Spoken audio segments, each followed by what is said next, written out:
Assalamualaikum warahmatullahi wabarakatuh. Apa kabar semuanya? Semoga rekan-rekan semua sehat walafiat. Seperti biasa, kali ini saya akan membahas masalah-masalah terkini di negeri kita ini. Masalah-masalah yang sedang aktual, terutama sebagai contoh masalah coronavirus yang sampai saat ini masih saja menghantui warga negara Indonesia dan dunia.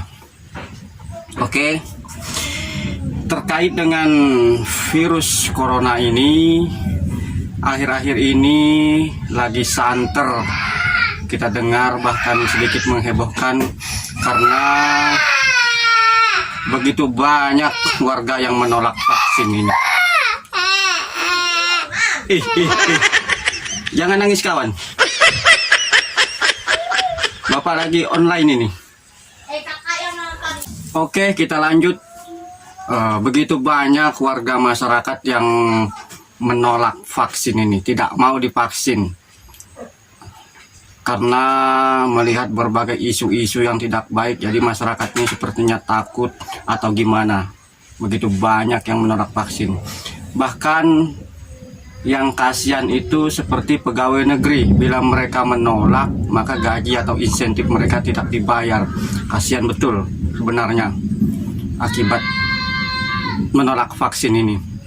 Kemudian bagi kami masyarakat biasa, konon entah ini hoax atau memang akan begini nanti jadinya, ketika masyarakat atau warga tidak mau divaksin maka akses mereka untuk mengurus surat penyurat pribadi atau administrasi keluarga mereka akan tidak dilayani oleh pemerintah bila tidak menunjuk sertifikat vaksin.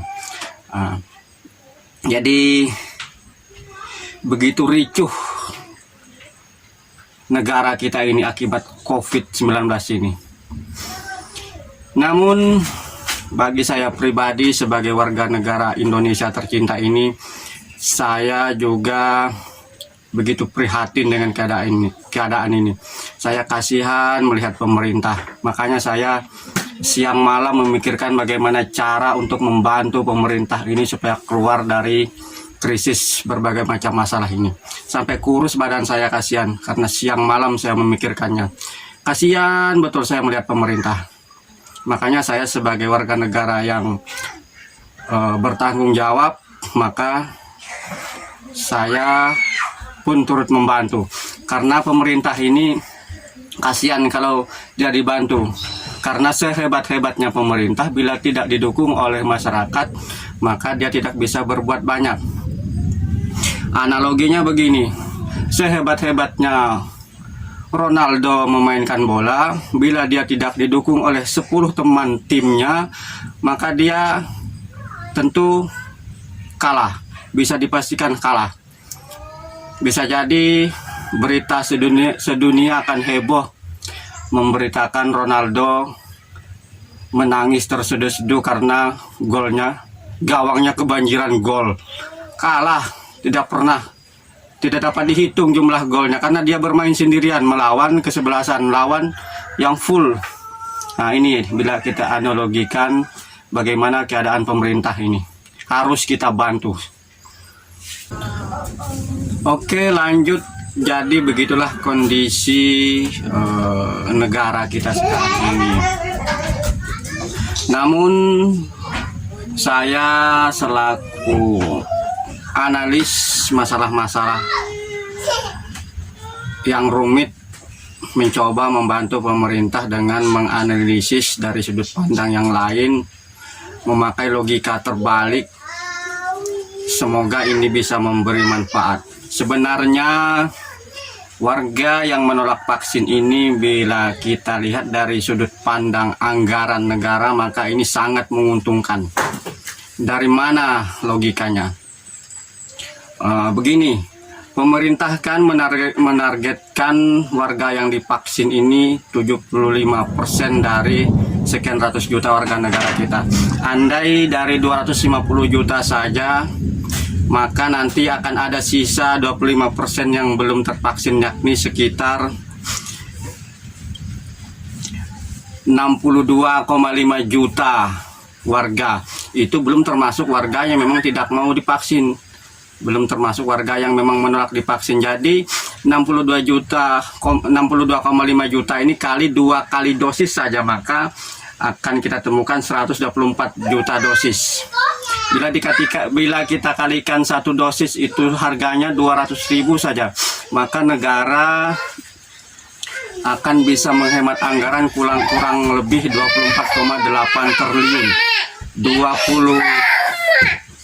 24,8 triliun itu baru dari sisa warga yang memang belum tidak divaksin, yakni 25% dari yang ditargetkan oleh pemerintah.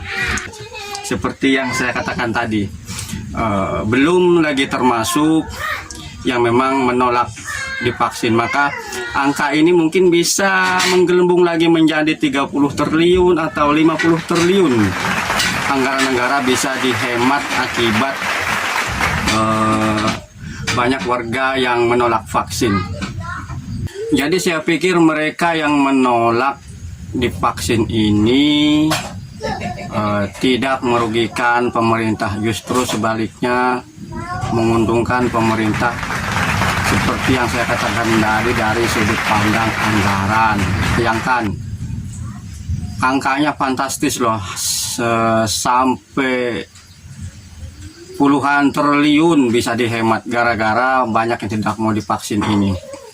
Sebaiknya orang-orang yang tidak mau divaksin ini kita beri apresiasi lah, ya, karena mereka sudah berjasa kepada negara.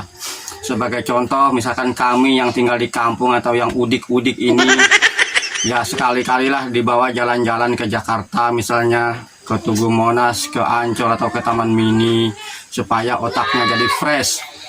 Atau bagi warga-warga yang tinggal di kota atau yang berada di Jakarta, misalnya cobalah dibawa ke luar negeri, misalkan dibawa ke Pengguren kah, dibawa ke Randong, atau dibawa ke Riwang, atau dibawa ke Tanjung Aru kah, supaya mendapatlah sedikit hiburan. Kasihan stres terus selama ini gara-gara virus ini. Kiranya cukup sampai di sini ulasan dari saya atau pendapat-pendapat dari saya. Semoga bisa bermanfaat dan semoga kita selalu membantu pemerintah agar kita semua bisa keluar dari krisis ini. Sekian, billahi fi sabilil haqq fastabiqul khairat. Wassalamualaikum warahmatullahi wabarakatuh.